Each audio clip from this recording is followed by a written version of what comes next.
3, 2, 1.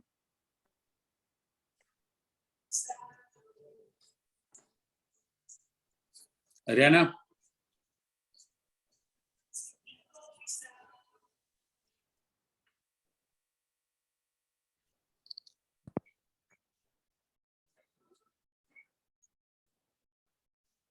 Bueno, muy buenas noches a todas y todos los amigos y amigas que nos acompañan esta noche. Una noche más en la cual nos encontramos de forma fraternal para poder compartir los temas que más trascienden a lo interno del partido y de la política nacional.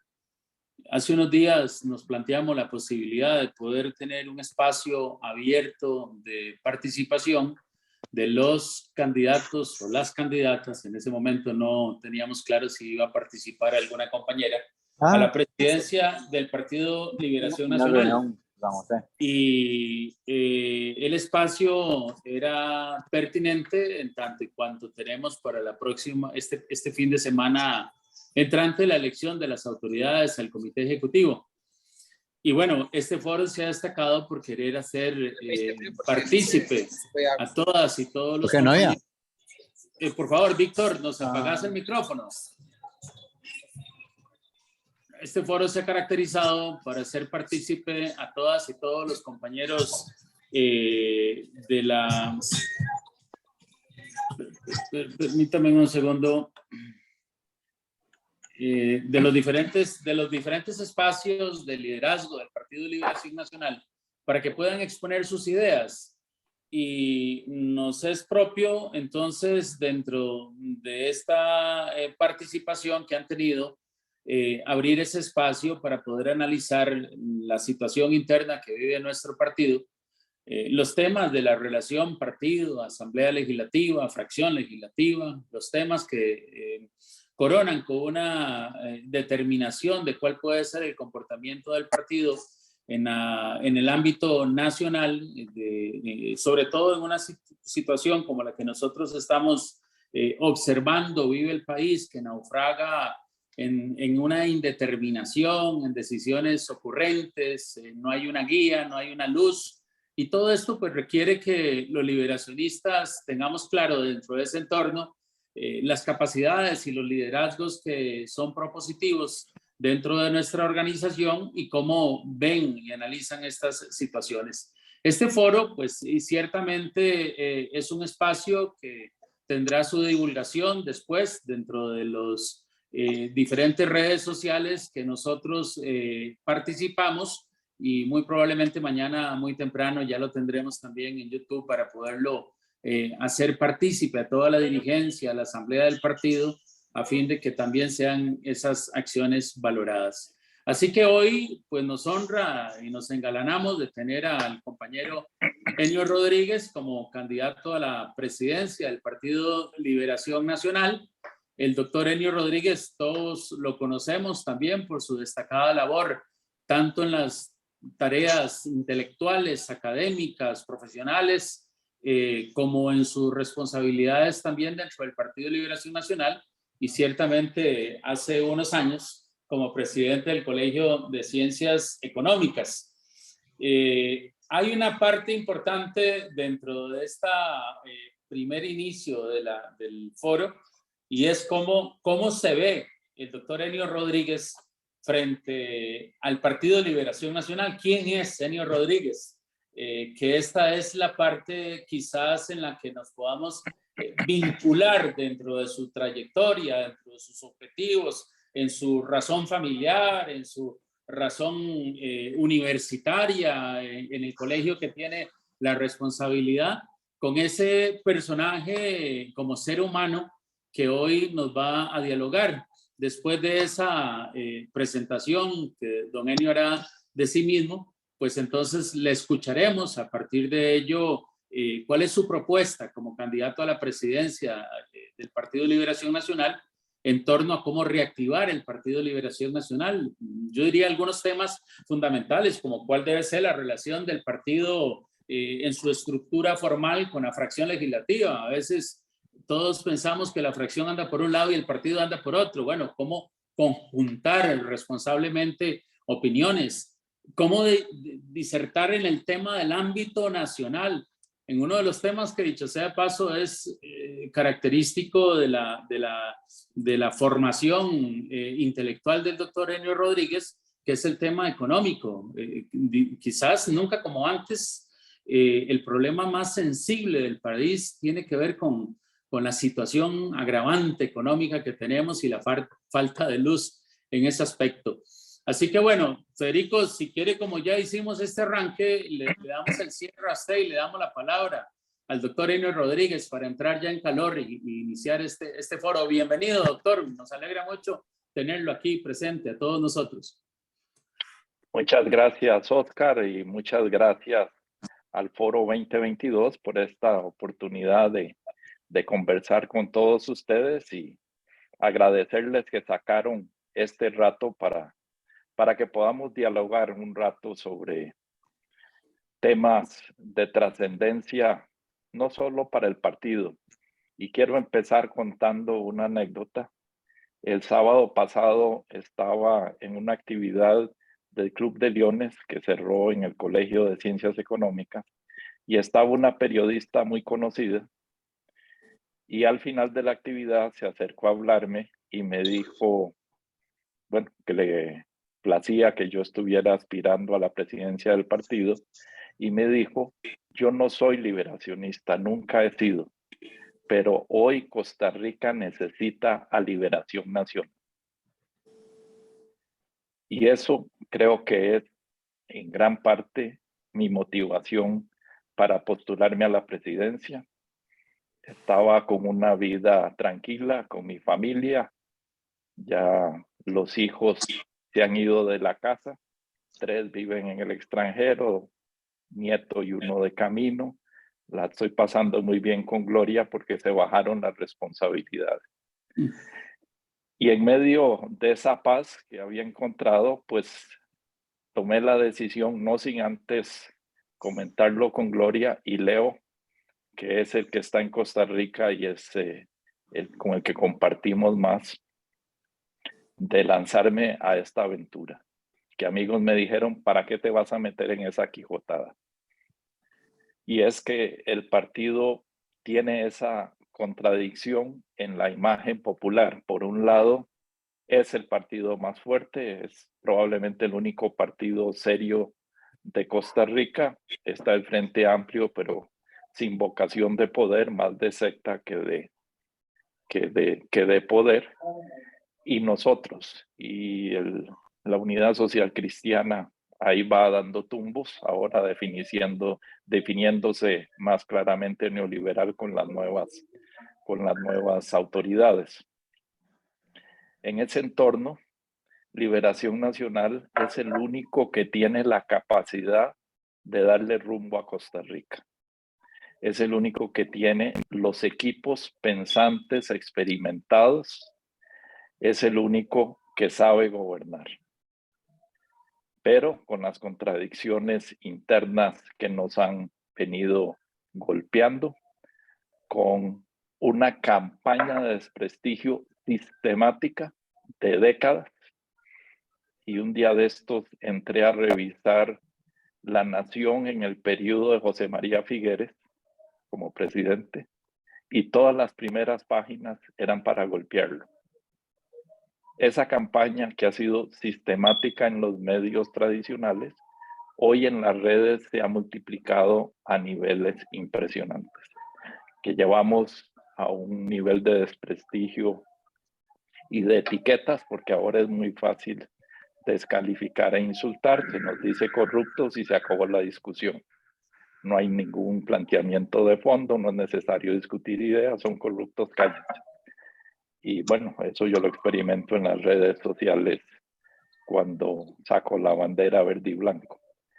Esa es una realidad y eso ha alejado particularmente a las generaciones jóvenes que han crecido incluso con textos de secundaria, que me tocó leerlos con Leo, quien se enojó mucho cuando estaba en secundaria, y le decían que el modelo neoliberal lo instaura Liberación Nacional y que este país, a partir de los PAES, se volvió neoliberal y se desmanteló el Estado de Derecho. Es decir, les están mintiendo cuento de una manera sistemática. Esos muchachos se gradúan ya odiando a Liberación Nacional.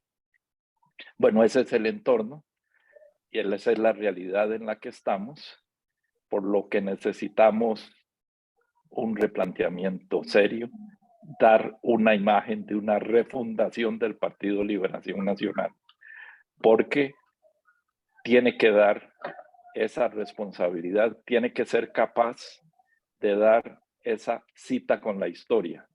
Y en los últimos 71 años que tenemos de existir, todos los cambios importantes de nuestro país y que lo han llevado a ser uno de los países con mejores indicadores en una serie de campos, no voy a aburrir con estadísticas, se deben a Liberación Nacional. Simplemente no hay reforma importante que no haya sido liderada por Liberación Nacional.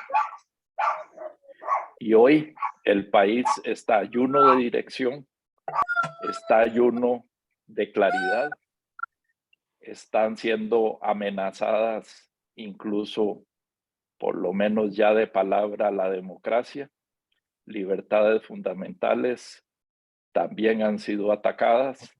Entonces, Costa Rica necesita a Liberación Nacional.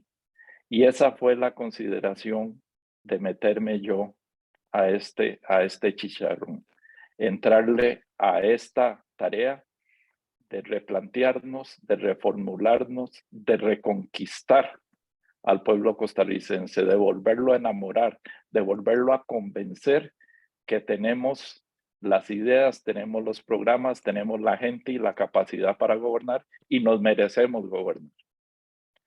Esa no es tarea simple, porque nos desgastamos en conflictos internos que se proyectan hacia afuera de manera muy desafortunada.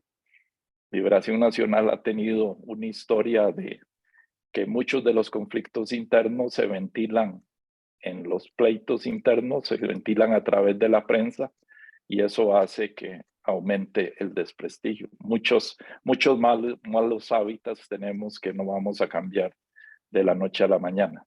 Pero si Costa Rica no tiene al Partido Liberación Nacional dando la talla, se nos puede desmoronar este país que es lindísimo, que es único.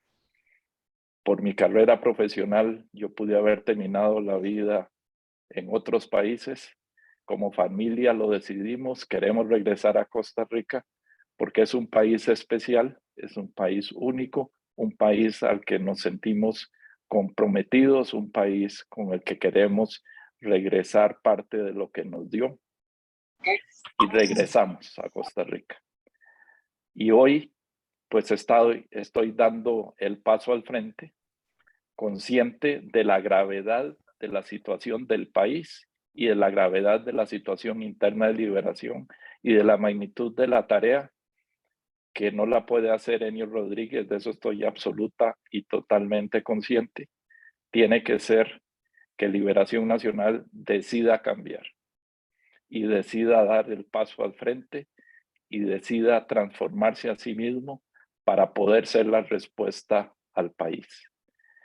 En cuanto a qué pienso yo, me han preguntado, ¿y usted a qué grupo representa? Bueno, yo no pertenezco a ningún grupo, no pertenezco a ningún interés económico. Si quieren ubicarme, en los últimos 6 años he estado exclusivamente en el sector de economía social solidaria, trabajando en el cooperativismo y en el Colegio de Ciencias Económicas. Y ahí los he orientado y he orientado mi trabajo a interrelacionarme con sectores que todos me han hecho la queja que el Partido Liberacional no los escucha. Y he hablado con líderes sindicales, estoy hablando de 6 años, 6, 7 años que tengo de estar en esto. Líderes sindicales que nos dicen el Partido Liberación Nacional no nos escucha. Líderes comunales, tenemos las asociaciones de desarrollo comunal. Federico conoce ese movimiento. se sienten huérfanos del Partido Liberación Nacional. Es más, se me han acercado empresarios a decir que sienten al Partido Liberación Nacional lejano, que no hay diálogo con ellos, que no se les toma criterios sobre cantidad de temas importantes. Es decir, es un partido que no escucha, un partido que vive en sus juegos políticos internos y no se abre a la sociedad. Entonces provengo de ese sector de economía social solidaria, quienes han visto cómo he orientado al colegio, que era prácticamente mudo hace 6 años, hoy es un factor de opinión. ¿Cuáles son los temas a los que le ha dado fuerza? Incluso el gobierno actual ha tenido que responder. Bueno, la preocupación por los más pobres. Hemos hecho estudios mostrando el aumento de la pobreza y la necesidad de reaccionar. Incluso Casa Presidencial recientemente ya me pidió los estudios. En el diálogo con el Fondo Monetario Internacional salió el tema del aumento de la pobreza en Costa Rica. Esos son los temas. Y el otro fuerte, donde hemos participado incluso en congresos mundiales, el tema de la desigualdad. Y nuevamente, apenas salga la próxima semana la encuesta nacional de hogares, vamos a estar repicando sobre el tema de la desigualdad. Y aquí quiero centrarme en el tercer tema que hablamos y que yo he estado promoviendo desde el colegio, que es la fractura territorial de Costa Rica. Existe la realidad de la GAM, aunque con sus distritos de gran pobreza, que los que hemos trabajado en el sector vivienda y en organizaciones sociales conocemos muy bien, pero que en general tiene mucho mejores indicadores que los cantones que conforme se van alejando de la GAM en círculos concéntricos, van disminuyendo sus niveles de desarrollo humano hasta llegar a los índices más bajos en las costas y en las fronteras. Esa fractura del modelo de desarrollo nacional, esa fractura territorial, que dicho sea de paso, los programas del Partido Liberación Nacional, tanto el de Antonio Álvarez como el de José María Figueres, tienen respuesta para esos temas, pero no lo hemos sabido comunicar, no lo hemos sabido instrumentar y se nos cobra un tema que se ha agravado enormemente en los últimos 8 años y van a ser 12, aunque no hayamos estado en el poder. Y revisando estadísticas de la última, de la segunda ronda, encontramos, para los que les gusta la estadística, una correlación negativa, es decir, conforme aumenta el desarrollo humano, más probabilidad había de que José María Figueres ganara ese cantón. Conforme menor desarrollo humano, menor probabilidad tuvo Liberación Nacional de ganar. Los cantones de menor desarrollo relativo concentraron el abstencionismo y además concentraron los votos para el partido de Chávez. Es decir, esa fractura en el modelo de desarrollo se nos cobró a Liberación Nacional, en parte porque no hemos sabido responder a esos sectores, a esos territorios, con respuestas concretas y planes de reactivación para poder que esa gente no siga viendo el tren del desarrollo pasar por sus celulares y los televisores de un desarrollo que se disfruta en la GAM y al que no tienen acceso. Esas fracturas tremendas le están pasando la fractura a Liberación Nacional, que yo creo que es el único que tiene la capacidad de enfrentarlas.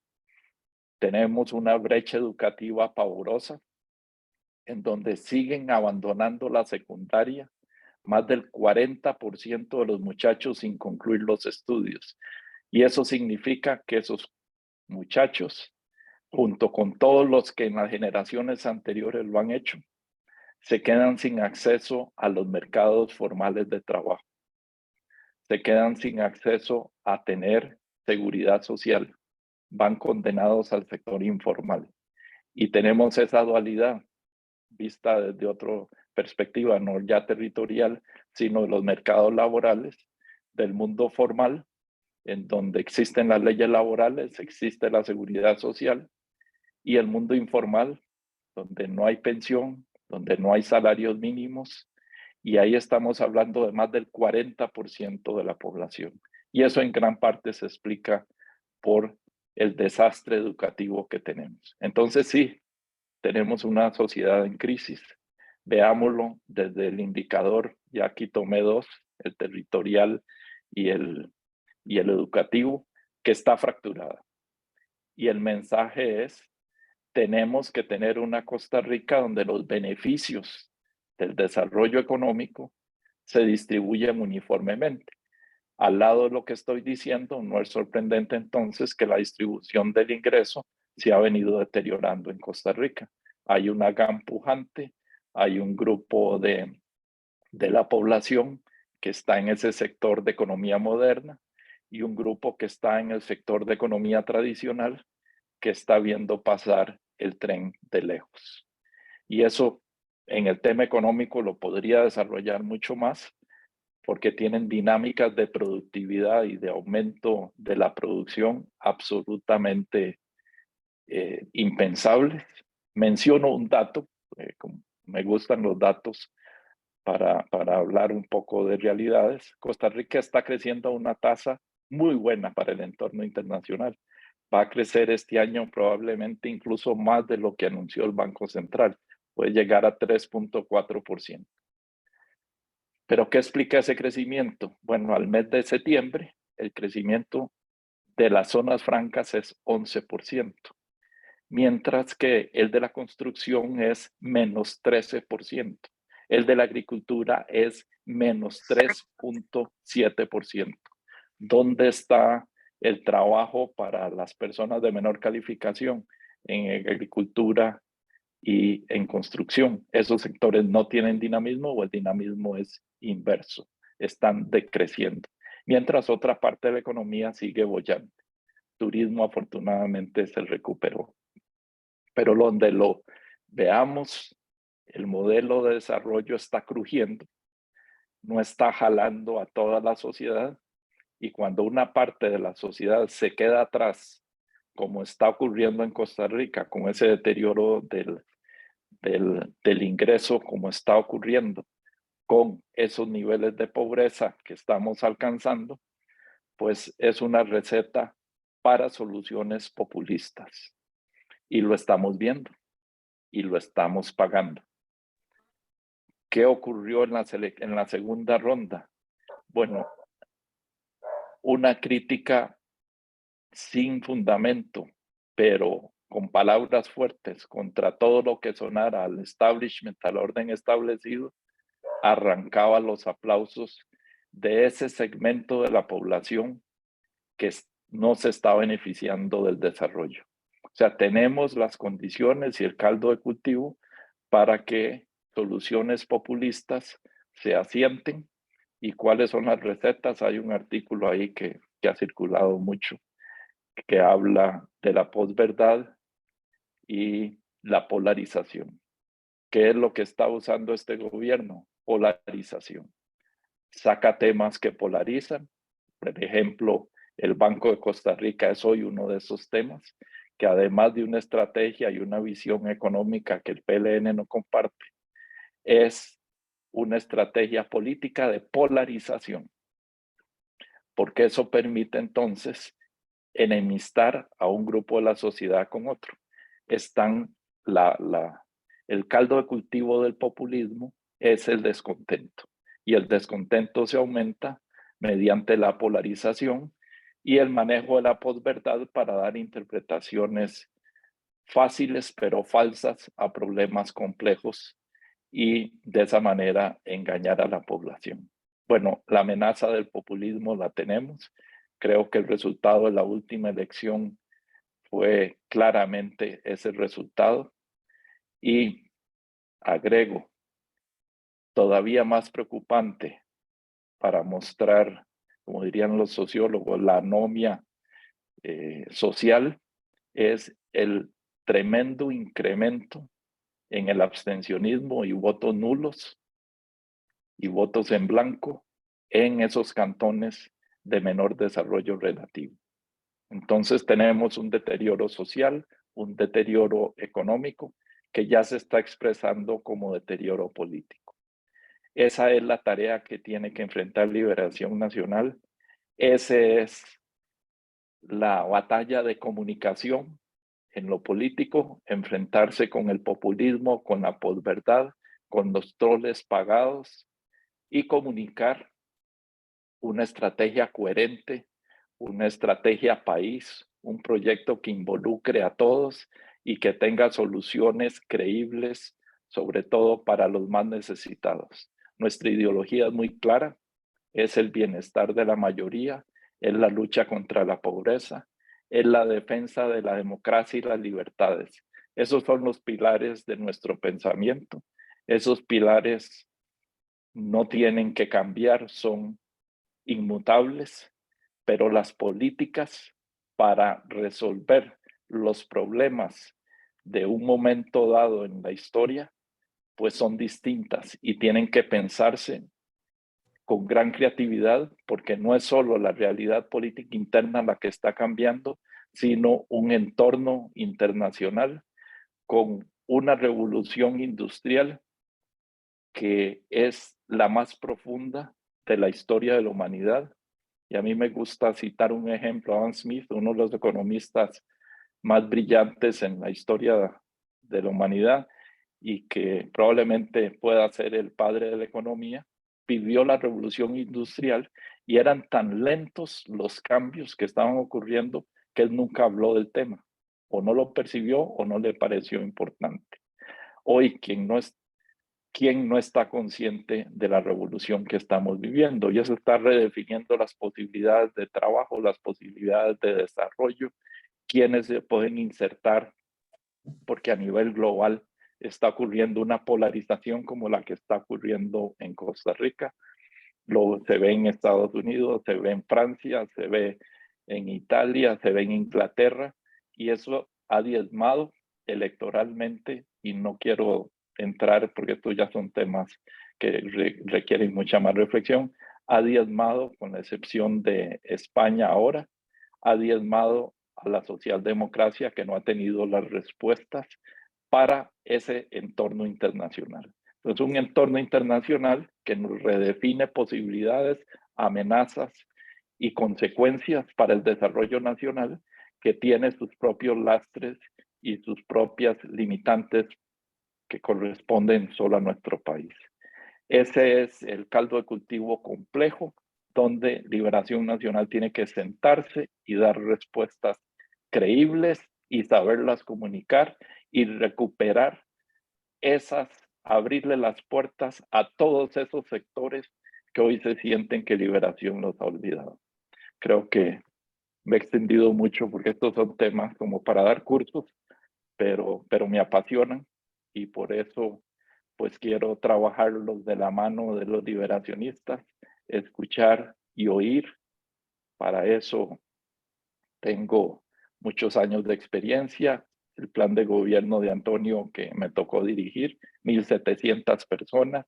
El Matilde Marín, 4,000 personas. Hay que saber escuchar, hay que abrir las puertas, pero también hay que tener criterio y un marco para poder entender las prioridades y definir lo que es importante. Por eso estoy poniendo mi nombre. Muchísimas gracias, doctor Enio Rodríguez. Vamos a proceder ahora en la parte de este foro que permite que los participantes puedan dialogar con usted, y para eso pues tenemos una regla básica de 1 minuto de la exposición del participante y un par de minutos de la respuesta de don Enio. Queda abierto el espacio a aquellos que quieran hacer uso del mismo. Les ruego si pueden utilizar los iconos ahí, hacer la solicitud levantando la mano, o si no, ahí está, yo creo que Adriana y Federico que me ayudan también en irlos asignando. Buenas noches, por cierto, a todos los que se integraron ahora. Ya tenemos un buen grupo, así que bienvenidos.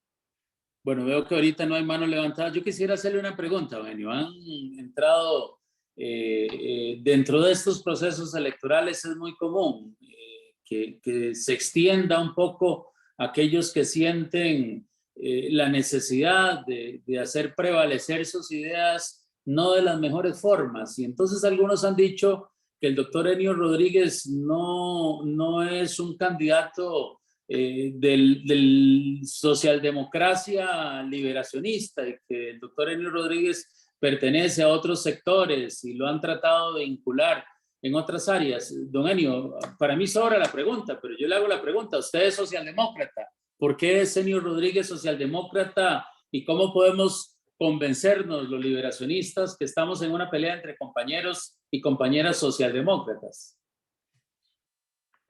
Los principios de la socialdemocracia costarricense, y hago esa salvedad porque la socialdemocracia tiene que adaptarse a un entorno histórico particular y geográfico.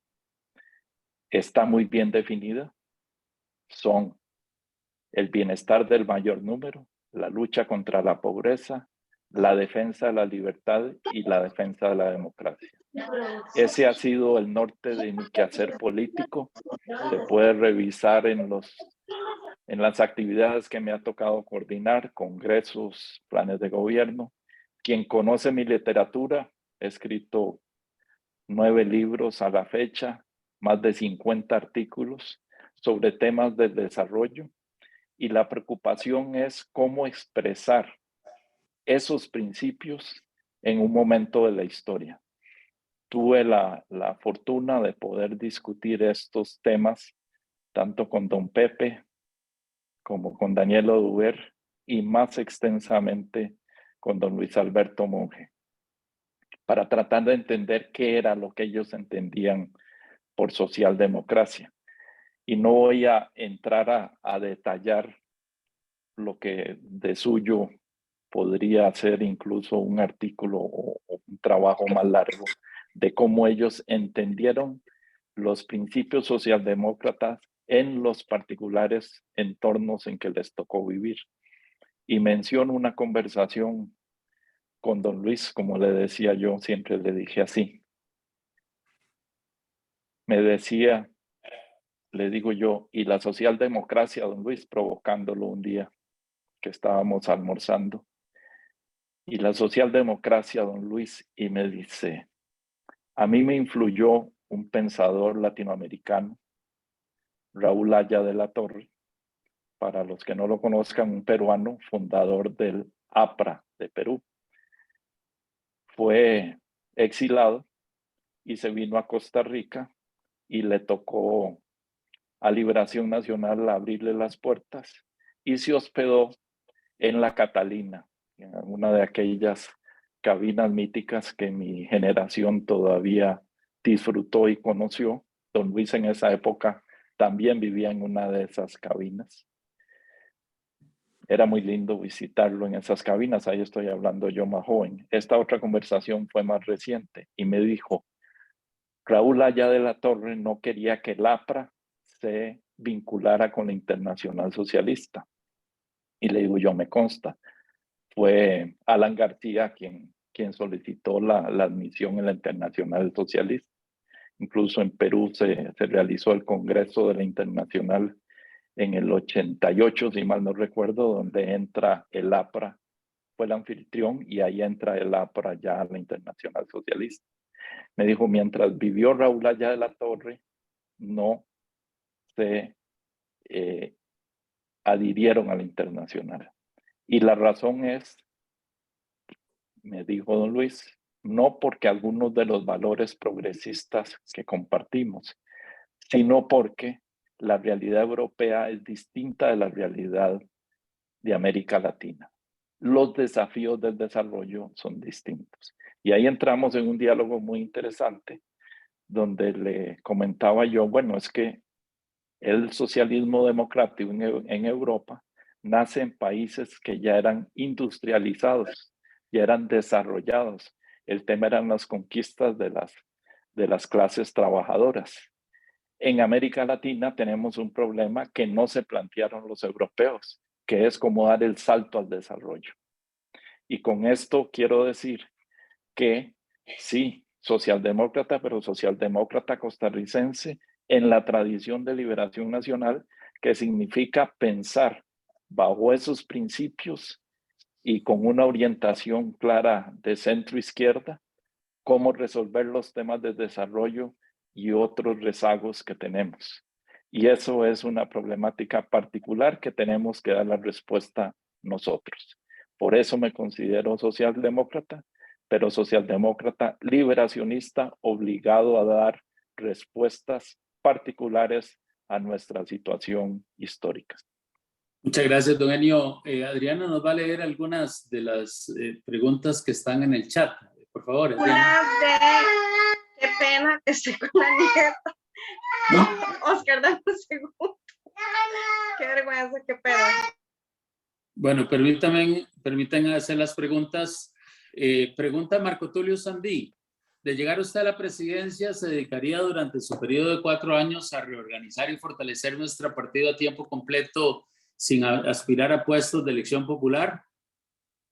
Lo he puesto por escrito y lo repito. Muchas gracias, Marco Tulio. Efectivamente, mi compromiso es dedicarle 4 años al partido, 4 años sin aspirar a ningún puesto de elección popular. ¿Vos leíste la 2 o la 1 también? No, la 2.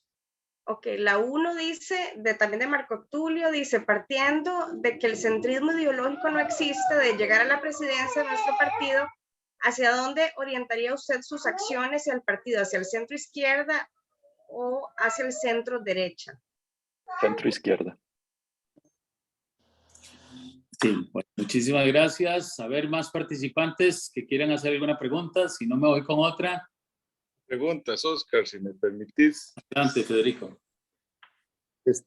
Muy buenas noches. Muchas gracias, don Enio, por plantearnos pues los ejes de trabajo como futuro presidente, en caso que la Asamblea no nombre. Usted ha levantado una bandera que me interesa mucho, es el tema del rendimiento. ¿Cómo piensa usted ejercer el rendimiento de cuentas? Una de las fallas más grandes que han tenido los presidentes es que en su relación con la fracción, pues se han diluido. O sea, no se ve el trabajo, o sea, todo se entierra. Eso es. Gracias, Federico. Usted ha citado otra cosa que me parece trascendental, que es la fractura. Las 2 fracturas o varias fracturas que en el fondo pues comparto sus tesis. Esa fractura y esa ruptura y la caracterización que hizo del resultado electoral, que no tuvimos mensaje para las zonas urbano-marginales ni del campo y de la ciudad. No hubo mensaje directo ni trabajo organizativo.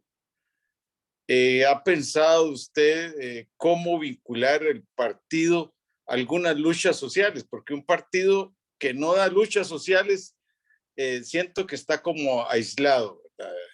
Y el Estado de la Nación, pues ahí tiene estudios donde se dan cualquier cantidad de protestas, pero el Partido de Liberación Nacional no existen esas luchas sociales reivindicativas. Esta pregunta, son 2. Tengo otras 2 más, que es de ganar usted las elecciones, ¿qué espacio van a tener las otras corrientes que no lo respaldaron? Hay una tradición en Liberación Nacional y fundamentalmente en las cantonales, de que el grupo que gana, aunque gane por un voto, impone toda su plancha. Y eso nos ha hecho daño, porque nos ha debilitado. Entonces, un presidente que se logra rodear de un equipo, pues puede lograr a llevar a muy buen término ese proceso electoral, eliminando de alguna manera, ya sea con reformas legales, pero que exista representatividad de los diferentes grupos cantonales, etcétera. Fundamentalmente esas son las preguntas y yo veo con muy buenos ojos, más que me interesa el tema pobreza, que usted tenga una trayectoria en el campo social, pero práctica. Ha tenido cargos como y instituciones de ese tipo, ¿verdad? Que es muy difícil que una persona, por más sensibilidad social que tenga, si no tiene los conocimientos, es como que me pusieran a mí a hacer una operación de corazón abierto, que quiera salvar al amigo y ahí no puedo porque no tengo los conocimientos.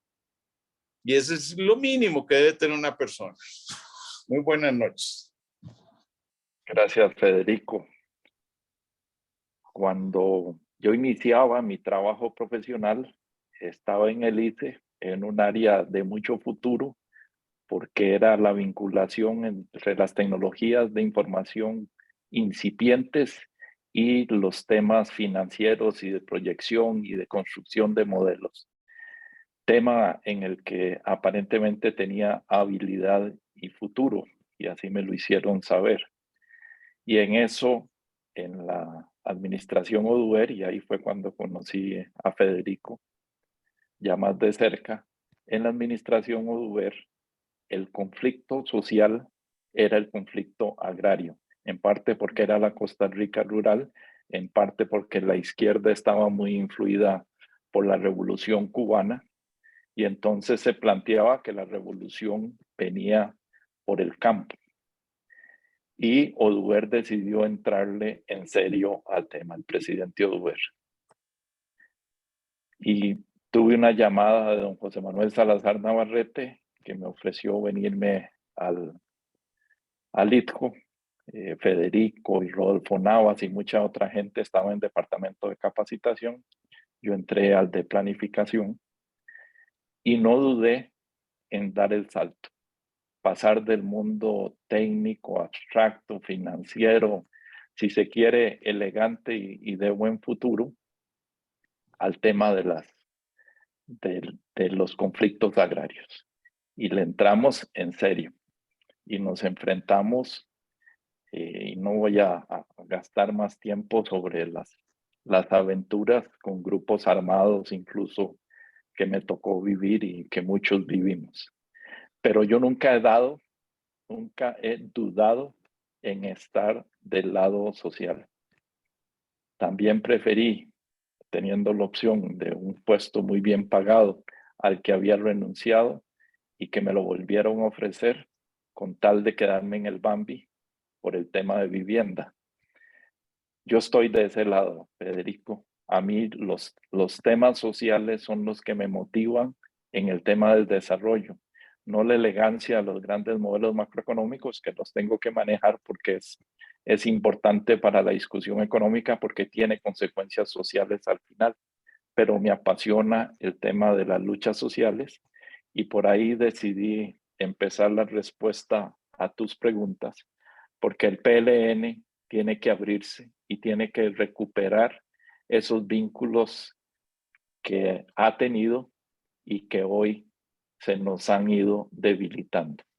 Tenemos que regresar a las zonas urbano-marginales, donde además hoy se volvieron los centros de distribución de droga, entonces tiene una dinámica de violencia y conflictividad social con dimensiones cada vez más graves, y las zonas costeras por donde también, y aquí estoy trayendo otra de las fracturas enormes de Costa Rica por una fatalidad geográfica, y no voy a entrar al tema de seguridad que me encanta, y en particular el tema del narco que lo he venido trabajando, pero los países normalmente empiezan, el problema narco arranca de las costas hacia adentro.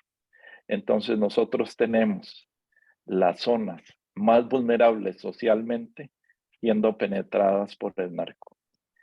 Eso es una bomba de tiempo. Otra, mencioné la del populismo, ahora la combinación de sectores sociales abandonados que están siendo cooptados usados y abusados por el crimen organizado.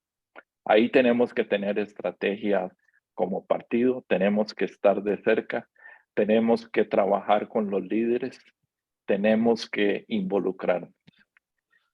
Si los asambleístas tienen a bien elegirme, pues yo soy de ponerme las botas, quitarme la corbata y soy feliz en el campo, soy feliz conversando con la gente, soy feliz oyendo y compartiendo por todo el país. Lo he hecho en las zonas urbano marginales, lo he hecho en las zonas rurales y feliz de hacerlo de nuevo, porque además me gusta pasear a zonas más alejadas de la ciudad. Así es que definitivamente a mí me gustaría ver un Partido de Liberación Nacional volcado hacia los más vulnerables de nuestra sociedad. Y si no, no estamos cumpliendo los preceptos que nos dieron origen. Mencionaste también un tema de la fracción y la falta de coordinación en posiciones entre el partido. Supongo que por el partido estarías entendiendo el comité político y la fracción. Creo que hay un tema de falta de disciplina. No creo que se resuelva de manera estatutaria, porque hay un problema de fondo que a veces los ticos pensamos que con leyes y reglamentos solucionamos todos los problemas, cuando hay realidades políticas, sociales y económicas que no se arreglan con leyes. Y con esto quiero decir que el partido tiene que estar generando permanentemente, y a mí me gustaría tener un centro de estudio para los problemas nacionales con expertos en cada tema, analizando y proponiéndole al directorio y proponiéndole a la fracción. Lo que quiero decir es que los liderazgos no se imponen, esos no funcionan, los liderazgos se conquistan. Entonces, si el partido tiene capacidad propositiva, es más fácil trabajar con una fracción que siente un apoyo relevante y oportuno de gente que conoce los temas que se están discutiendo en la agenda legislativa. Y también, yo diría, hay que darle seguimiento constante y el modelo inglés a mí me gusta, donde los partidos de oposición hablan del gabinete a la sombra. En este aspecto me ha llamado la atención siempre. Y entonces el partido de oposición, cada vez que viene un ministro al Parlamento a rendir cuentas de la oposición, hay un ministro a la sombra que es quien lleva el día a día de ese ministerio. Y entonces puede cuestionarlo en detalles y en aspectos de visión. Nosotros necesitamos desarrollar un concepto de gabinete a la sombra. No estamos desafortunadamente, lo digo de frente, en un sistema parlamentario. Creo que el multipartidismo no es funcional a un sistema presidencialista, es más funcional un sistema parlamentario o semiparlamentario por lo menos, pero podemos rescatar temas como el de gabinete a la sombra para que el partido tenga posiciones sobre aspectos trascendentales que está planteando el Ejecutivo, porque tengamos claro, se nos dice que cogobernamos, no hay concepto más absurdo que pensar que se puede cogobernar desde el Legislativo. Se puede apoyar el gobierno, pero eso no es cogobernar, porque quien hace política pública es el Poder Ejecutivo. La Asamblea Legislativa no puede hacer política pública, puede hacer leyes y puede hacer control político, para lo cual necesita estar bien alimentada también la fracción. Pero mi punto es que ahora no tenemos el Ejecutivo, pero sí podemos, para efectos del control político y el partido también haciendo sus pronunciamientos, tener un seguimiento detallado de lo que está ocurriendo en cada una de las carteras y en cada uno de los problemas. Rendición de cuentas. Me comprometo, y lo he puesto por escrito también, a estar rindiendo cuentas. El Comité Ejecutivo Nacional, y espero que el directorio, establecer una tradición y un formato de rendición de cuentas. necesitamos dar una imagen de transparencia, no solo en términos éticos, sino también en términos de contenido. ¿Qué es lo que estamos haciendo? ¿A qué le estamos dedicando los recursos que tenemos, los espacios que tenemos? Y de esa manera recibir la retroalimentación de los partidarios. No creo en los sectarismos, no creo en las mesas gallegas. He planteado también un liderazgo que no habla de desunir el partido, de excluir a nadie.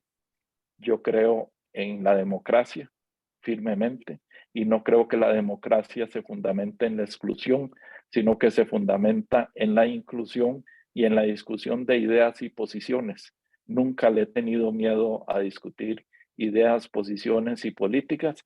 Si me convencen, me convencieron. Yo soy honesto.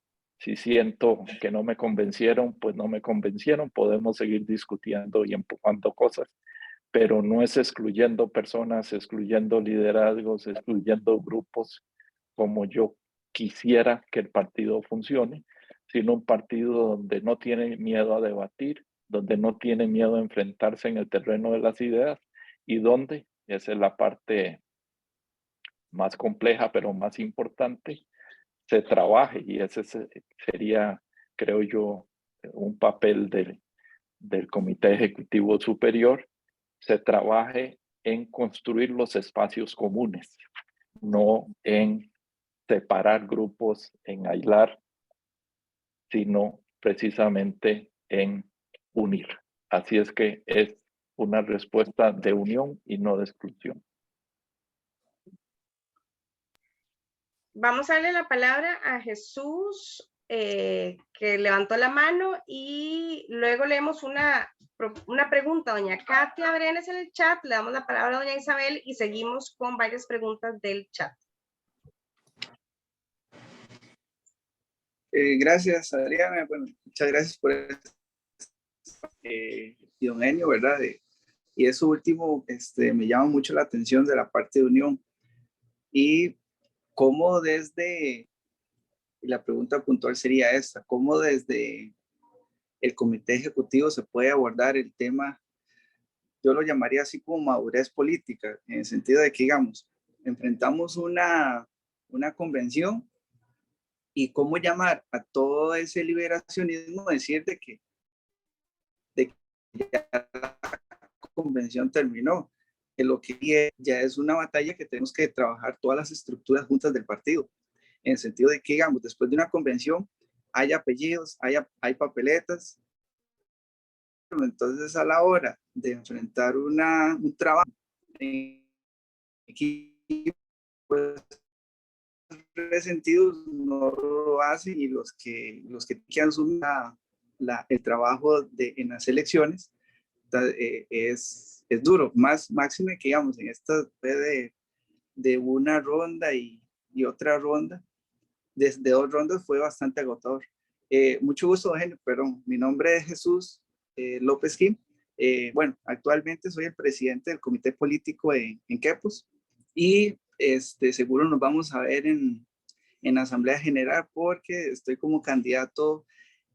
Curiosamente, todavía queda un puesto en el Tribunal de Ética y Disciplina, entonces ahí estoy trabajando para ver si logramos ese objetivo. Gracias. Bueno, Jesús, un gusto de saludarte. Muchas gracias por la pregunta. Lo voy a contestar con una vivencia. La precampaña que triunfó Antonio Álvarez fue una de las más agresivas que yo recuerdo, y quedó el partido muy fracturado. Yo venía coordinando el plan de gobierno inmediatamente, y Gloria me ayudó mucho en esto. Al día siguiente de la convención, empezamos a llamar la dirigencia figuerista y a ofrecerle espacio. Algunos vinieron, otros no, pero nosotros lo intentamos con la mayoría. Y también nos dimos cuenta que el partido y sus secretarías, que no podían involucrarse durante la campaña, tenían pensamiento y habían venido trabajando desde temas agrícolas, temas de seguridad, relaciones internacionales, y tenían propuestas muy interesantes. Los trajimos a la campaña. Fuimos un factor de unión.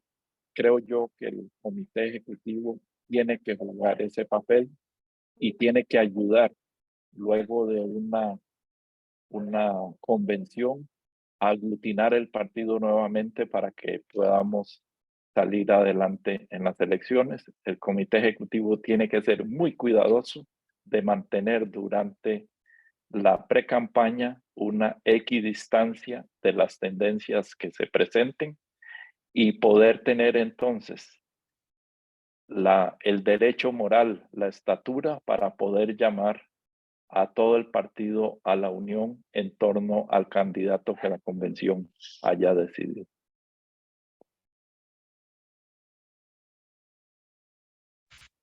Voy a leer la pregunta, la consulta doña Katia Brenes. Dice, me gustaría saber el enfoque a los sectores y movimientos, por ejemplo, fortalecer la participación y capacitación de las mujeres en todo el país.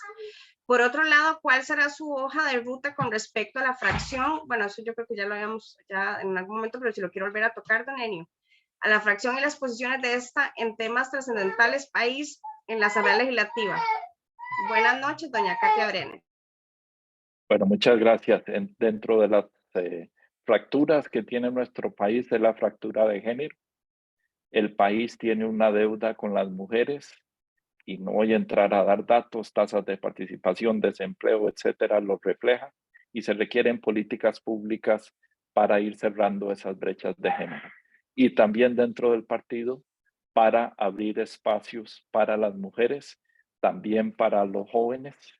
Necesitamos un partido vigoroso, un partido abierto, un partido que se nutre del estudio y se nutre de la capacitación. Y la capacitación debe favorecer lo que se llama una discriminación positiva hacia los sectores que tienen menos espacio en la sociedad y en el partido, por ejemplo, las mujeres, por ejemplo, los jóvenes. En cuanto a la pregunta de la fracción, creo que ya la respondí.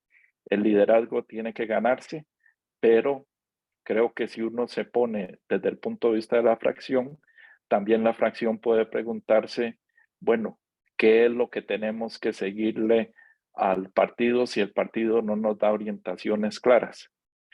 Creo que también tienen derecho a decir ese comentario. Así es que hay que trabajar mucho para construir una relación de respeto y una relación pues de dos vías para que sea constructivo. Muchas gracias, don Enio. Bueno, doña Isabel había pedido la palabra, pero creo que se salió. Nos pregunta don Johnny Soto, ¿impulsaría una reforma integral de los estatutos y dejar de ser engorrosos y realizar convenciones internas con un padrón verde, ya que está demostrado la infiltración de votantes no liberacionistas que llegan a votar por otros intereses y cálculos de otros partidos políticos? Definitivamente el partido necesita una reforma de los estatutos con una mentalidad práctica de apertura. Recuerdo cuando hicimos el Congreso Matilde Marín, como parte del Congreso, abrimos la discusión de reforma a los estatutos. Por cierto, la dirigió Walter Cotto en su momento. La parte ideológica la dirigió el padre Núñez, trabajamos con división del trabajo. La parte programática la dirigí yo y teníamos comisiones en cada uno de los temas que se replicaban a nivel de los movimientos, sectores y territorios. Eso como un ejemplo. Pero el punto es que definitivamente, perdí un poco la línea. Si me refresca la pregunta, Adriana, perdón.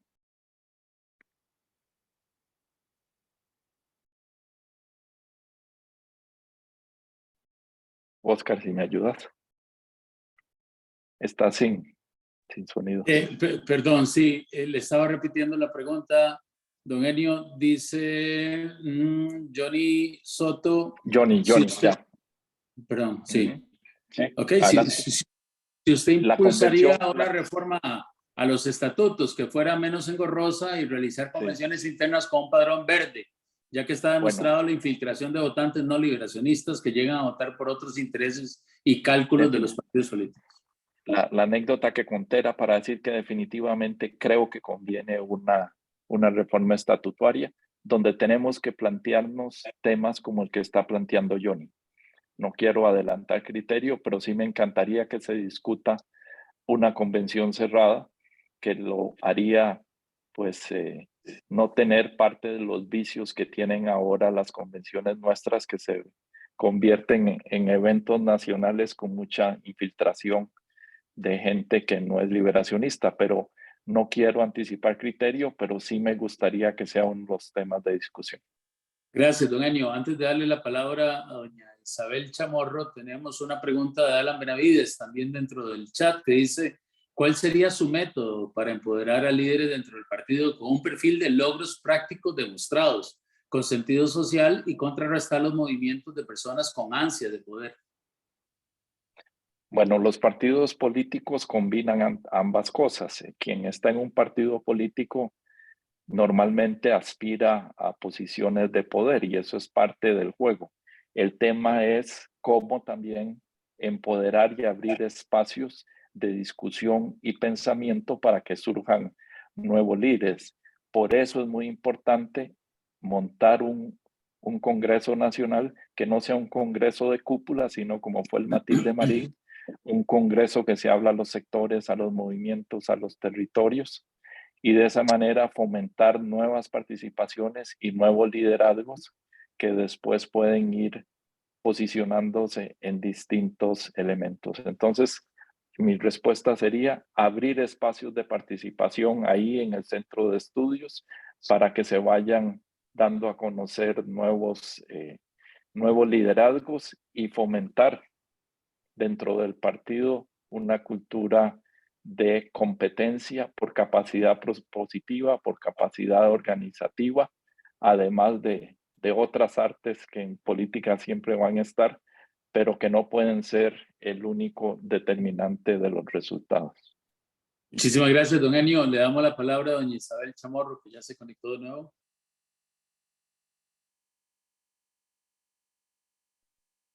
Isabelita, ¿estás ahí? Buenas noches. Sí, ya. ¿Me escuchan? Sí, claro. Ok. Muy buenas noches, Enio. Un gusto saludarlos. Me gustó mucho su participación con el tema de la desigualdad social. He escrito en algunos chats que el partido casi que ha olvidado el tema de la pobreza que afecta a tantísima gente en el país y hemos estado ayunos incluso de propuestas y las propuestas las ha habido, pero como que no son asumidas por los candidatos en tiempos de campaña. Por otro lado, quería plantearle específicamente el tema de esa relación partido-corrupción que se nos ha dado y el hecho de que no tengamos un tribunal de ética debidamente fortalecido para que pueda afrontar las situaciones que se han dado, que no las podemos negar, cuando el Código Electoral establece claramente que los partidos tendrán un código de ética y que deben establecer con claridad en sus reglamentos las atribuciones, las competencias, los procedimientos y las sanciones. No podemos homologar el Tribunal de Ética con los tribunales de justicia, que es lo que hemos estado haciendo. Y entonces hay gente que va y viene dentro del partido y no tiene, se les recibe como cualquier otro y mucho ni la hacen, ¿verdad? Entonces ese es un tema que tenemos. Yo creo que no hay que excluir a nadie, pero sí hay que tener una normativa que nos permita separar a las personas para que afronten sus procesos y no salir con lo que se salió en esta ocasión, un caso que no para qué mencionar, pero que no teníamos un tribunal, normativa que pudiera sancionar o tomar medidas para separar a cualquier persona que haya incurrido en algún acto que no se considere no ético y no transparente. Eso con respecto al Tribunal de Ética, y me gustaría saber su opinión con respecto a este tema de fortalecer la normativa, porque todo parece indicar que no la tenemos fortalecida, o por lo menos lo que tenemos no nos sirve para afrontar las situaciones que se han presentado y que ojalá que no se presenten más, pero que no estamos exentos de eso. El otro tema tiene que ver con la Secretaría. La Secretaría tiene 18 secretarías que no funcionan prácticamente.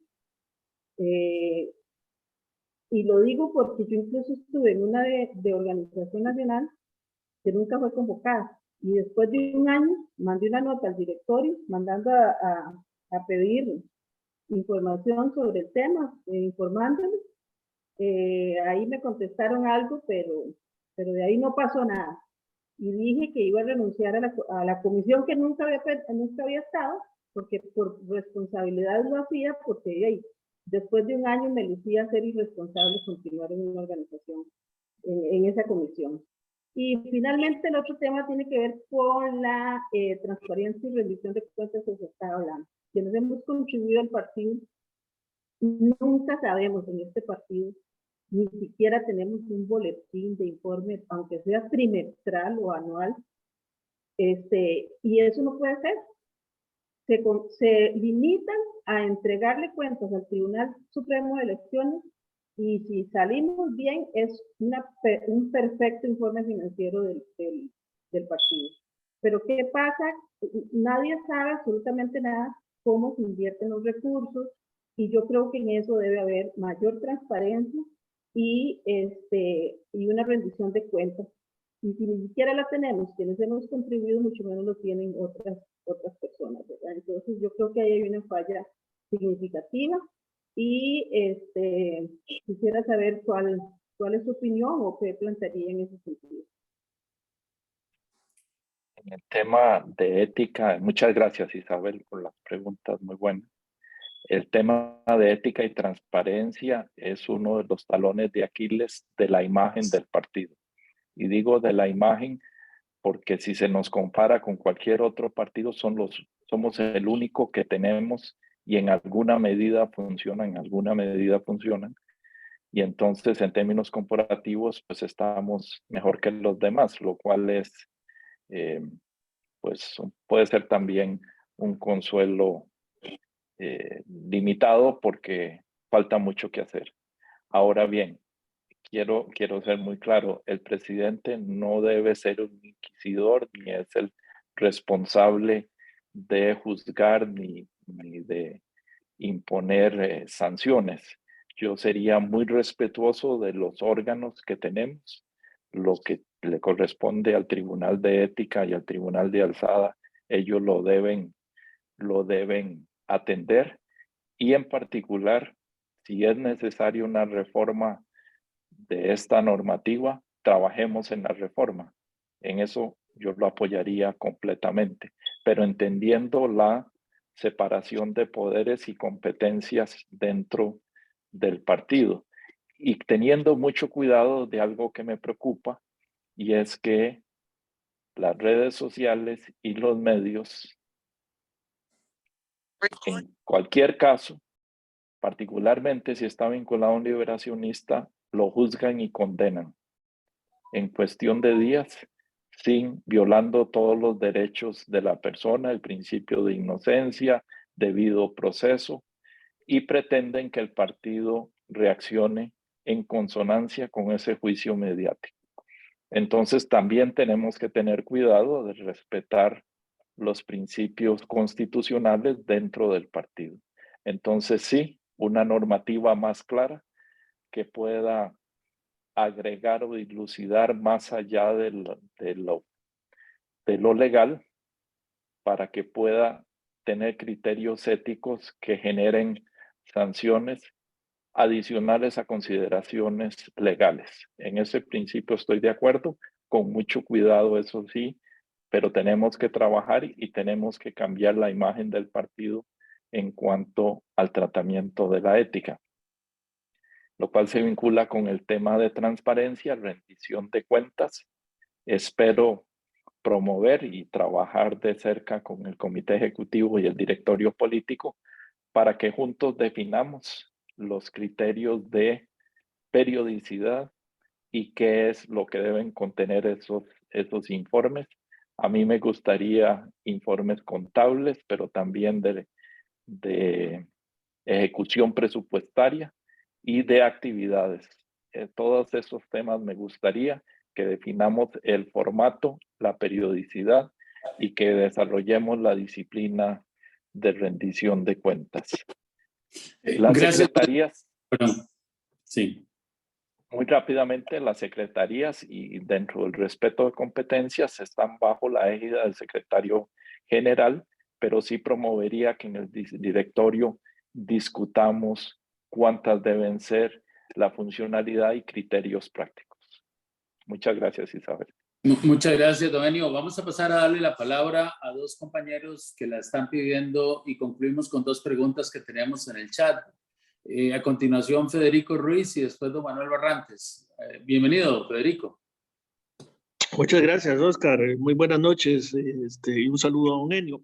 Don Enio, yo tengo 4 preguntas muy puntuales.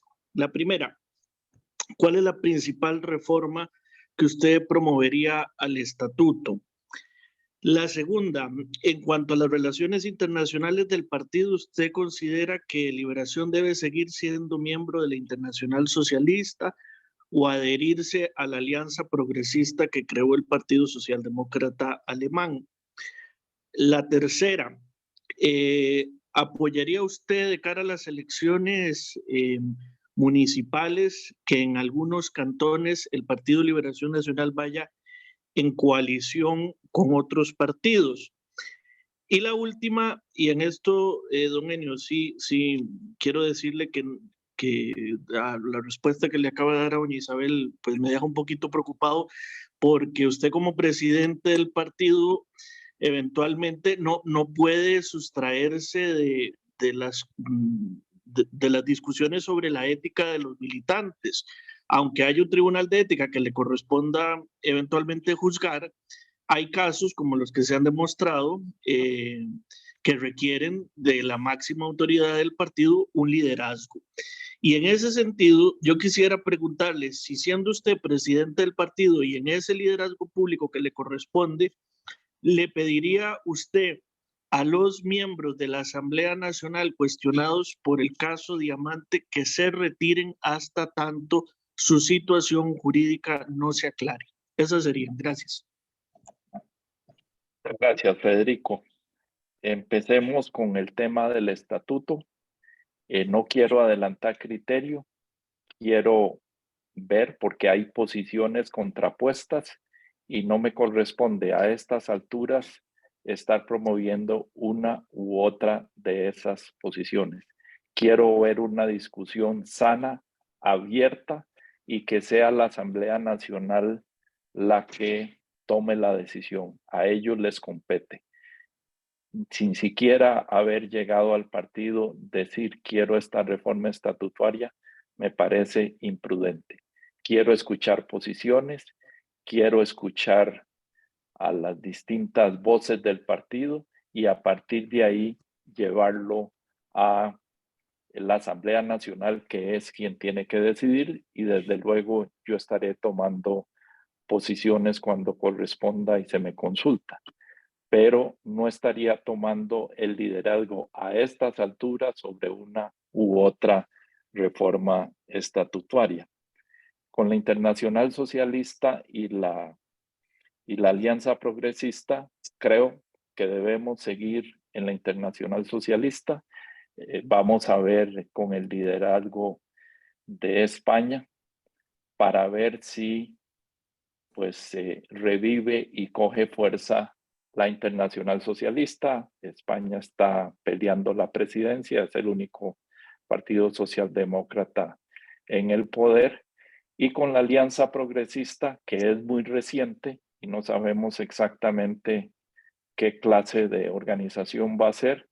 Yo promovería que la estudiemos muy de cerca, un seguimiento cuidadoso y valoremos ingresar si lo consideramos prudente y dependiendo cómo evolucione la internacional socialista. La Alianza Progresista, he oído comentarios buenos y he oído comentarios complejos también de la política latinoamericana y cómo está jugando en esa alianza. Así es que observemos, no nos precipitemos. El tema de las coaliciones a nivel cantonal, yo no estaría en oposición. Es un tema difícil en la práctica de cómo se maneja en un país presidencialista como el nuestro, en donde no hay coaliciones a nivel parlamentario que determinan una normativa y una forma de proceder.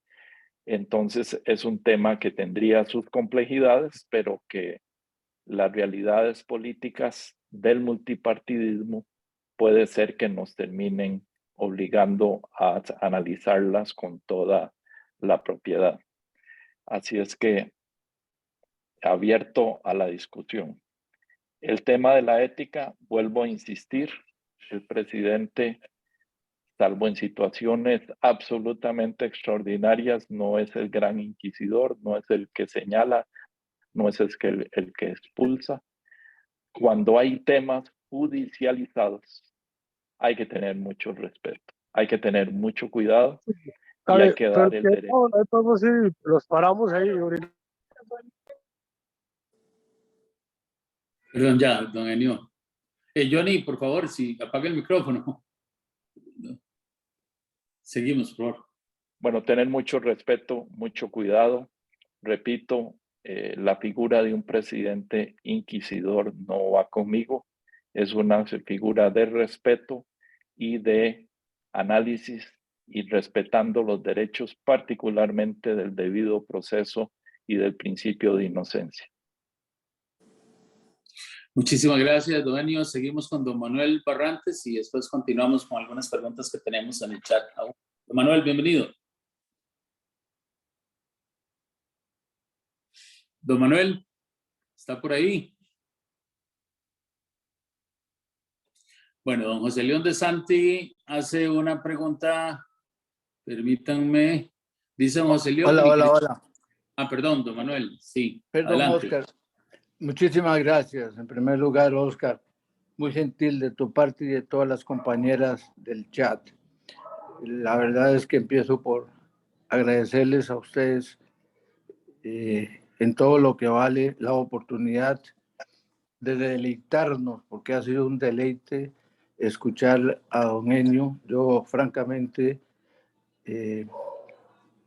escuchando y viéndole, llego a pensar que es una cátedra la de esta noche. Como ha habido preguntas y participaciones, como si estuviéramos pensando en un precandidato, entonces todavía más satisfecho. La verdad es que con un precandidato y después candidato a la República de esta categoría, estaríamos felices y yo creo que arrollamos. Bueno, en Liberación, este tipo de compañeras y de compañeros son muchos y eso es lo bueno y lo orgulloso de estar en este partido. A mí me parece, don Enio, que en medio de tantas preguntas, yo voy a escoger dos y concretamente me preocupa la relación que las autoridades nacionales, las diferentes autoridades nacionales tienen con las bases en los pueblos y en los barrios. Probablemente esté siendo injusto al generalizar, pero hay un abandono muy evidente, muy notorio. Y se originan muchas veces por falta de esa operación cariño, de esa cercanía, de esa necesidad de que lleguen autoridades superiores a tratar de que se eliminen asperezas. Con eso se evitaría divisiones que terminan siendo verdaderas sangrías con todo el coste electoral, no solo para el partido, sino para el país. Las dos o las tres últimas campañas que hemos perdido, yo creo que por ahí pudimos haber empezado esa operación Cruz Roja. No es solamente después de convenciones y después de campañas municipales. Yo creo que tiene que ser a lo largo del año. Y el otro tema es lo correspondiente a las empresas nacionales.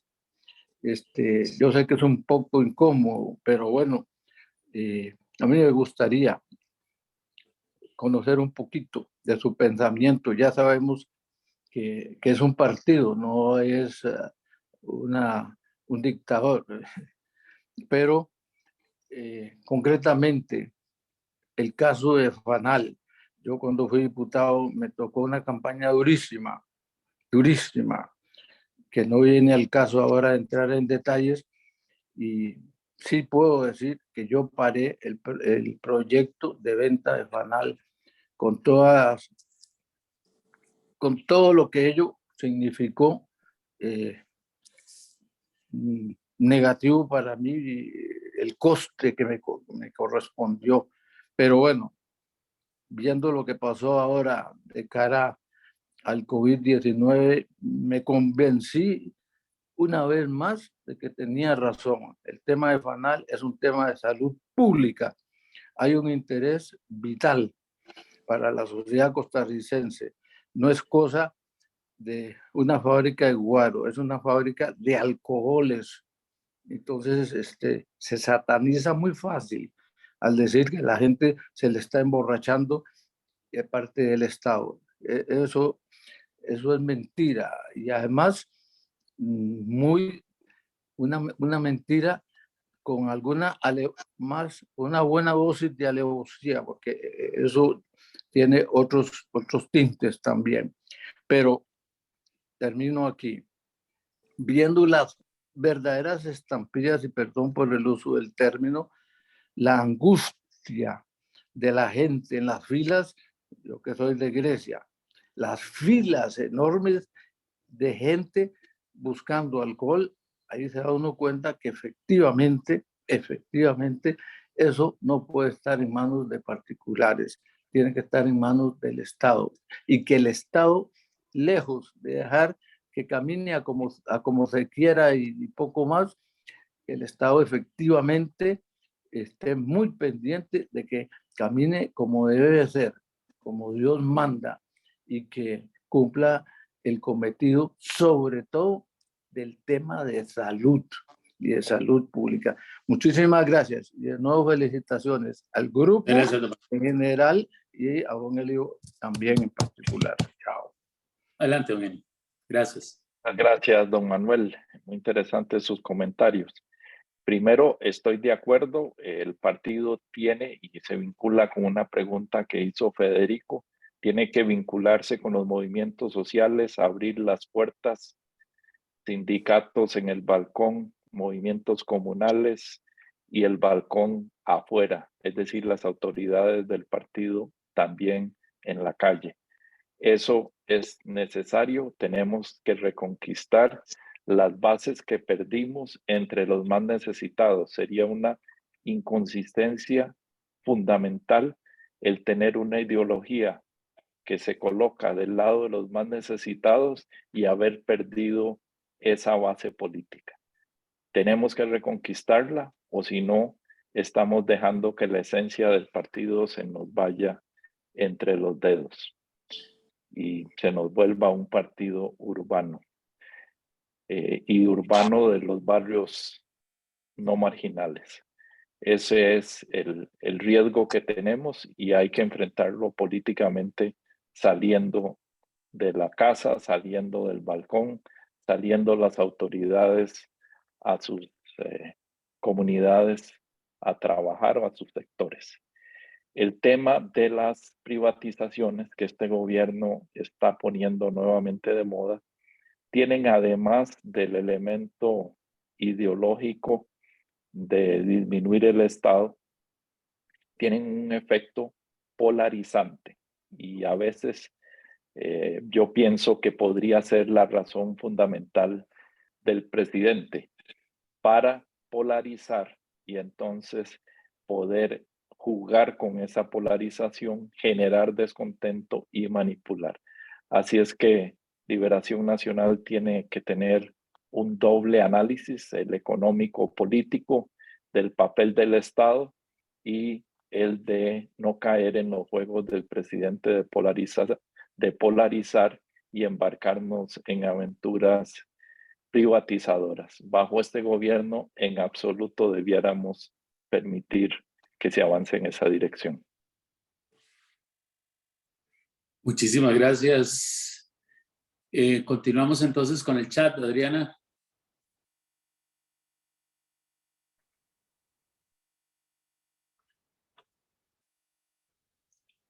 Bueno, don José León de Santi dice, en mi criterio el financiamiento del PLN es uno de los problemas más sensibles que sufre el partido.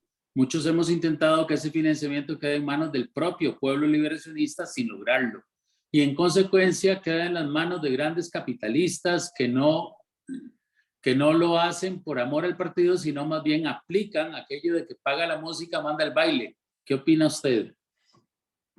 Definitivamente un partido democrático tiene que financiarse democráticamente y es uno de los talones de Aquiles del PLN.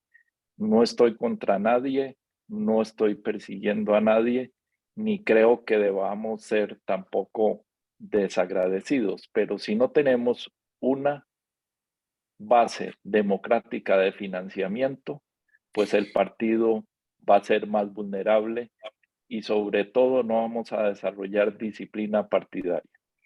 Creo que ser militante, como definen los estatutos, debe tener una contribución democrática. Sé que ha habido campañas, sé que ha habido esfuerzos, sé que ha habido tesoreros que han trabajado en el tema, pero es una de las tareas absoluta y totalmente pendiente, José León. Estoy de acuerdo con vos. Muy bien, muchas gracias. Doña Laura. ¿Vos la lees o...? Ah, perdón, ya, Adriana, adelante. Tranquilo, ok, dice, don Enio, ¿habrá espacio para volver como partido a enamorar a los diferentes sectores, en especial a los sindicatos? De parte de Laura Hernández. Hola Laura, muchas gracias por la pregunta. Ya se me han acercado sindicatos a conversar, pidiendo que se les dé espacio.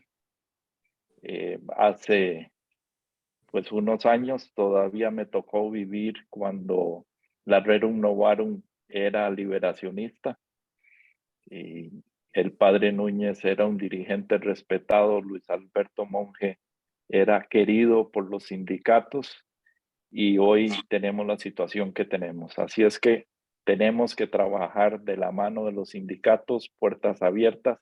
Ya empecé a conversar con dirigentes sindicales porque creo que es una de las debilidades del partido en este momento. Tenemos efectivamente que enamorarlos. Muchísimas gracias, don Enio. Continuamos con la última de las preguntas que pidió la palabra la compañera Mónica Vargas. Mónica, ¿te encontrás? Estoy por aquí. Lo que no sé es que como está lloviendo tanto. Te escuchamos bien, no te preocupes. Ok, perfecto, gracias. Don Enio, una de las pocas formas de acercamiento realmente que ha tenido el partido ha sido por el chat PLN 2022, no precisamente, ¿verdad? Por el partido, por lo que nos ha quedado debiendo muchísimo a los que estamos más alejados en las zonas rurales, en las zonas costeras, y siento que a veces hasta nos perdemos en líneas. y hasta algunos gobiernos locales en los planes que se desarrollan también se pierde el tema de la socialdemocracia. ¿Cómo se lograría precisamente esos acercamientos al partido de las áreas que estamos más alejadas para que se refleje precisamente esa identidad socialdemócrata que ha caracterizado al Partido Liberación Nacional? Muchas gracias, Mónica. Una de las debilidades del partido es que ha dejado de cultivar esas relaciones. Me parece absurdo que cuando no teníamos internet, trabajábamos más de cerca de las bases del partido en las zonas alejadas. Y ahora que tenemos todos los recursos informáticos, no tenemos medios de comunicación. El partido tiene que desarrollar una estrategia de comunicación virtual para que puedan participar en temas organizados, no solo en foros, que bienvenidos y cumplen un papel muy importante, pero también algo estructurado del partido para enlazarse con los dirigentes locales, para enlazarse con las autoridades municipales, para trabajar de cerca, además de, como dije hace un rato, salir del balcón y echarnos a la calle. Muchísimas gracias, don Enio. Ya hemos concluido con la participación de las y los compañeros, así que tal vez le toca a usted un cierre pidiéndole a la Asamblea Nacional y al partido del por qué cree usted o considera que puede generar el cambio necesario que empieza ahora, que dice su refrán. Adelante, don Enio. Muchas gracias. A mí me gustaría hacer Diana. una consulta, perdón, es que he estado partiéndome como en tres. Disculpen por atravesar el caballo, como dicen. Yo, don Enio, sí le quiero hacer una consulta muy rápida.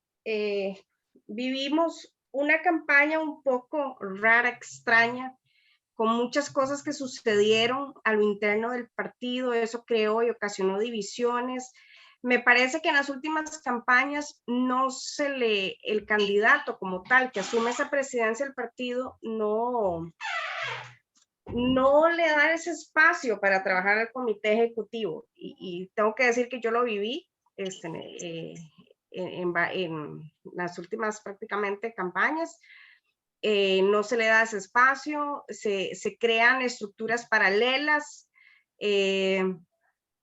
A mí me parece, no sé, la importancia de que se consolide un equipo fuerte en el comité ejecutivo de apoyo a una próxima nacional, a todo lo que se viene con las municipales. Pero en este caso, Nenio, ¿cuál es su opinión sobre este tipo de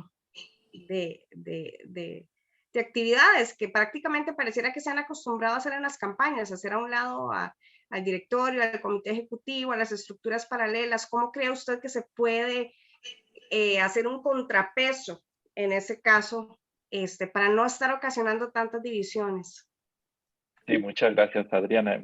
Me preocupa un poco el uso de estructuras paralelas porque los otros partidos lo usan para hacer financiamiento ilegal y no estamos hablando de eso. Yo sé que esa no era tu intención. Eso pero no es, exacto. Es más que todo de dirigencia como tal. Sí, lo entiendo. Nada más quería dejarlo claro para que no quede en el ambiente de que en el partido haya estructuras paralelas, porque no las hubo. Sin algo nos hemos cuidado en el aspecto de las liquidaciones financieras de las campañas de acuerdo con la ley. Pero el tema de tu pregunta, que no era ese muy claramente, es el papel del comité ejecutivo. Primero, el comité ejecutivo tiene que convertirse en un equipo. Yo soy una persona de equipos. Yo sé que una golondrina sola no hace verano. Así es que trabajando solo no se van a lograr las cosas. Entonces, un primer trabajo es de conformar un equipo. Espero con el directorio con el comité político, y no tengo la menor duda que lo vamos a lograr, que es cuestión de sentarse. Y a mí me gusta contar una anécdota. Cuando llegué a la presidencia del partido, llegué solo, del colegio, llegué solo. Todos los otros compañeros de papeleta perdieron. no se vota por papeleta. Y me tocó entrar con personas que no comulgaban conmigo en cuanto al grupo que representábamos. Mi estrategia fue, no vamos a desgastarnos peleando, para eso yo no vine a la presidencia del colegio. Pongámonos de acuerdo alrededor de un plan estratégico. Y una vez de acuerdo con el contenido, empezamos a remar juntos y así ocurrió. Entonces es cuestión de ponerse de acuerdo sobre las acciones, las tareas, las prioridades y los hitos que se quieren alcanzar para conformar equipo alrededor de ellos. Yo soy un fiel creyente de los equipos y poniéndonos de acuerdo, no por imposición ni porque se logran planchas y mesas gallegas, sino porque se trabaja en construir consensos de espacios comunes. Eso para mi visión. Yo no veo un presidente descolgado de su equipo. En segundo lugar, una vez que viene la campaña y hay un equipo sólido, consolidado, con arraigo en las bases del partido, el candidato ganador lo va a querer usar. Me explico. También está bien, como está en el estatuto, que el candidato pasa a ser presidente del partido, porque la campaña tiene que tener un solo capitán, si no sería un desorden. Y entiendo que el comité ejecutivo debe pasar a un papel subsidiario. Pero si ese papel es relevante o no, que no hay buenas experiencias recientes, creo que en parte debe ser porque se ganó que es valioso ese equipo, porque tiene arraigo en las bases, porque sirve para la función ambulancia y para volver a unir el partido, cosa que la forma en que realizamos las convenciones nuestras es una receta para quedar muy divididos, heridos e incluso darle a la oposición las armas para que nos ataquen después en la nacional. Entonces, bueno, ahí hay mucho que aprender y creo que el comité ejecutivo puede jugar un papel importante, pero también ese derecho tiene que ganárselo, trabajando duro como equipo y con una relación directa con las bases, con los sectores, con los movimientos, con las organizaciones territoriales.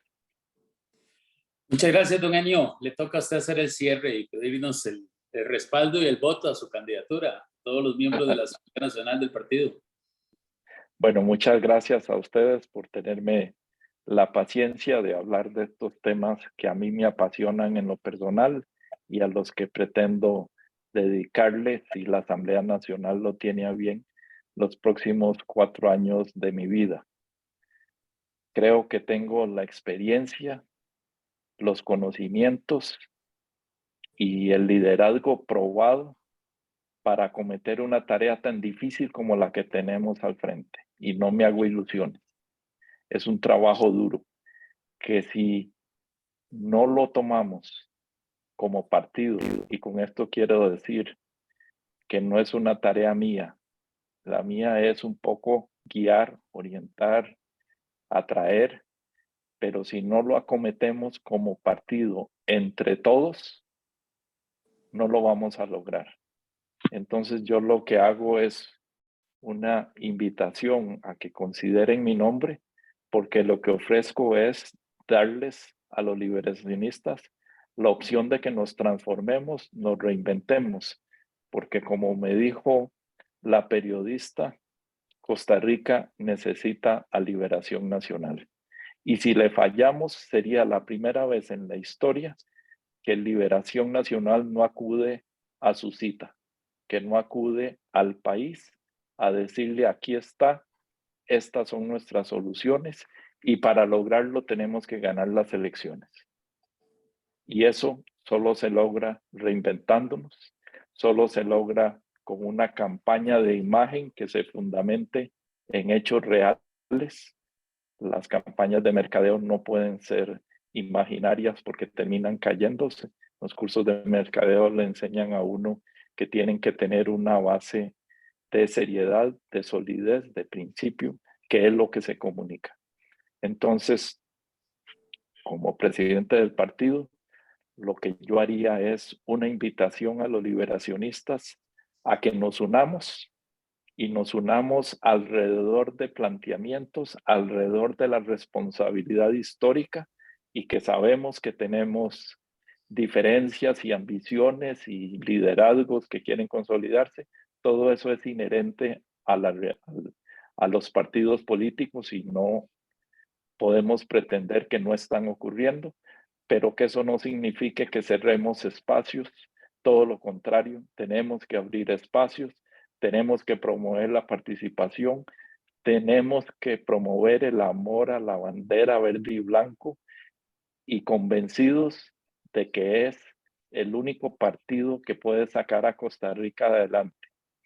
Si fracasamos en estos próximos 4 años, no nos reinventamos, no va a haber candidato mágico que logre ganar las elecciones. Está en juego durante estos próximos años la supervivencia de Liberación Nacional como un partido capaz de transformar a Costa Rica, capaz de ser una opción de poder para poder llevar las reformas que el país está pidiendo a gritos. Así es que yo les pido respetuosamente a todos los asambleístas y en general a los liberacionistas que me den la opción de que pueda liderar en este momento difícil, en esta hora difícil del partido y del país, porque lo que está en juego es mucho y yo lo que ofrezco es una invitación a que esto solo lo lograremos entre todos, trabajando de la mano, unidos por un proyecto político que tenemos que cuajar y definir entre todos nosotros.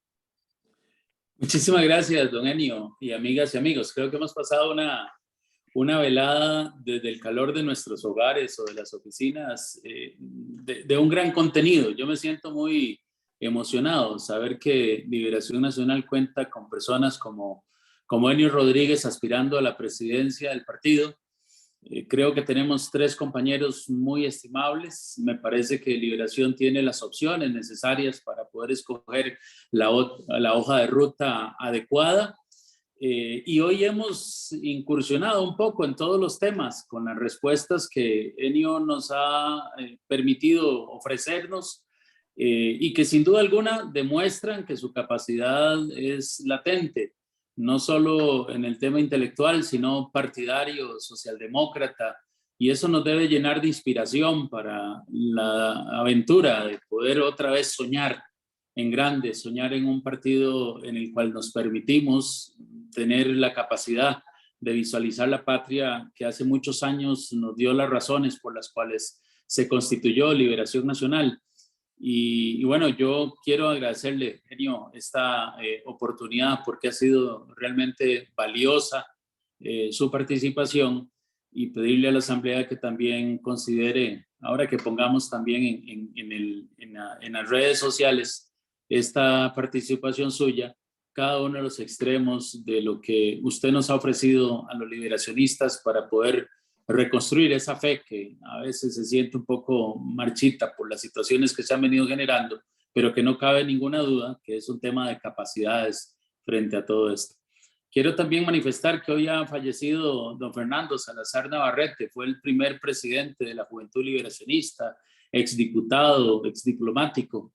Así que aprovechamos la oportunidad para elevar también nuestra plegaria al Creador para que don Fernando huele alto, como deseamos que la gente de bien lo haga. Y a todos pueden abrir sus micrófonos y en este momento entonces nos despedimos fraternalmente como lo hacemos todas las noches en las que tenemos la oportunidad de encontrarnos. Muchas gracias, don Enio. Felicitaciones y éxitos. Saludos. Muchas gracias. Buenas noches. Buenas noches a todos y todas. Recuerden que el jueves estamos con el último candidato, don Ricardo Sancho, también, para que los que igual a las 7 de la noche. Y se portan bien. Abrazo a todos. Bendiciones. Buenas noches. Hasta luego. Compañeros y compañeros. Buenas noches. Buenas noches. Muchísimas gracias para todas y todos. Muy buenas noches a todos. Buenas noches a todos, Johnny Soto. Bendiciones. Buenas noches.